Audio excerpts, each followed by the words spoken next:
Well, I guess investment and asset management is more taking the client's dollars and investing it for some purpose, right? And hopefully the goal is to get as much return with the little risk that we can.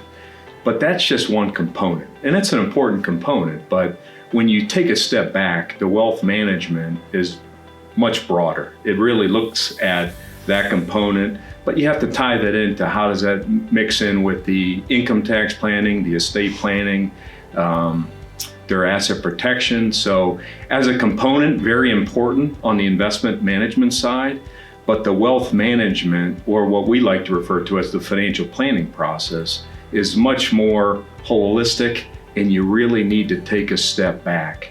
And by doing that, it allows us to do each of those components that much better.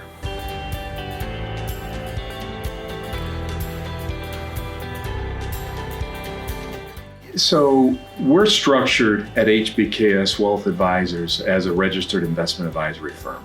And that's important. I think a lot of folks really like the appeal of that, because we are held to a high standard, and that high standard is called that fiduciary responsibility.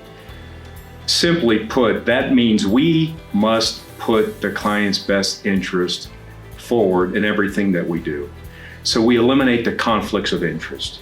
So those conflicts are the things that may tend to lead to some bad decisions.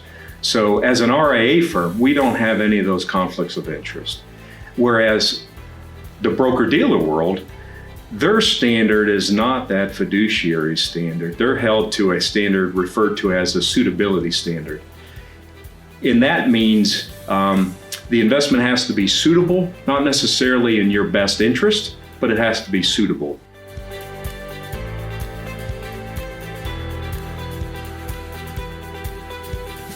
The fourth quarter last year was a wild ride, with the Federal Reserve raising rates, some of the comments that were made, the Brexit situation, the trade tensions with China.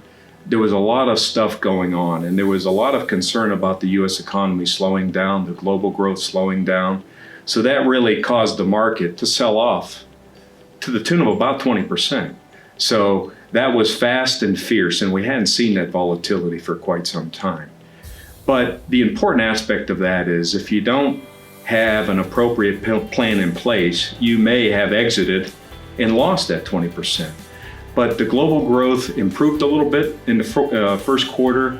The Feds seemed to relax on their interest rate stand, and the rebound came fast and fierce, just as quickly as we lost it.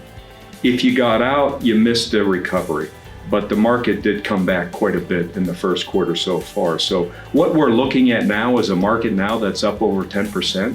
So we do think volatility is a concern. You got to be careful going into it with your eyes wide open. But being globally diversified, having the proper risk tolerance, and being prepared for those moments like we had in December of 2018 is important, because we don't know when those times are going to happen.